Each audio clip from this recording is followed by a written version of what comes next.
একটি দেশের প্রাণ থাকে তার কৃষি আর প্রাণী সম্পদে। বাংলাদেশের প্রাণী সম্পদ খাতকে এগিয়ে নিতে নীরবে নিভৃতে কাজ করে যাচ্ছে এক প্রতিষ্ঠান, সাভার কেন্দ্রীয় গো প্রজনন ও দুগ্ধ খামার। শুধু একটি খামার নয়, এটি হাজারো স্বপ্নের জন্মস্থল, উন্নত জাত, নিরাপদ দুধ এবং খামারিদের টেকসই ভবিষ্যতের প্রতীক। ১৯৫৯ সালে প্রতিষ্ঠিত এই খামারেই জন্ম হয় দেশের প্রথম কৃত্রিম প্রজননে জন্ম নেয়া গরুর।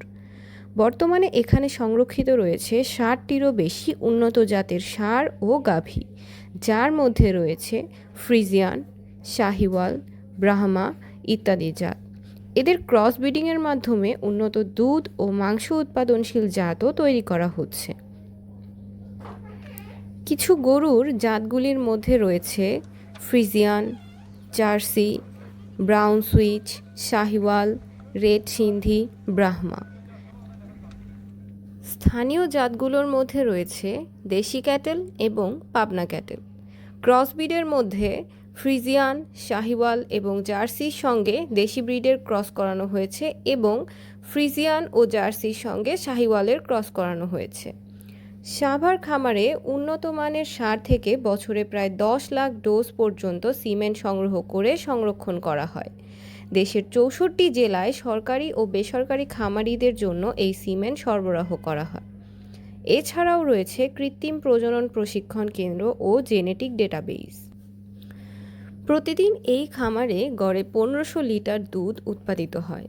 আধুনিক মিল্কিং মেশিন ও হাইজেনিক স্টোরেজের মাধ্যমে দুধ সংগ্রহ ও প্রক্রিয়াজাত করা হয়। এখানে তৈরি হয় ঘি, দই, মাখন সহ অন্যান্য দুগ্ধজাত পণ্য, যা স্থানীয়ভাবে বিপণন করা হয়। খামারে রয়েছে পশু চিকিৎসা কেন্দ্র, যেখানে নিয়মিত ভ্যাকসিন প্রদান ও রোগ নিয়ন্ত্রণ কার্যক্রম পরিচালিত হয়। উন্নত জাতের ঘাস, সাইলেজ ও কনসেন্ট্রেট খাদ্য প্রস্তুত করে পশুদের জন্য পুষ্টি সমৃদ্ধ খাদ্য নিশ্চিত করা হয়।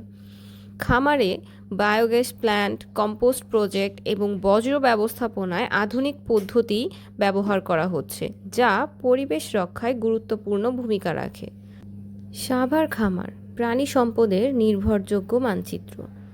নতুন জাত উন্নয়ন থেকে শুরু করে পরিবেশ রক্ষা পর্যন্ত প্রতিটি খাতে এই প্রতিষ্ঠান দেশের অর্থনীতি ও নিরাপদ খাদ্য ব্যবস্থার জন্য গুরুত্বপূর্ণ অবদান রেখে চলেছে।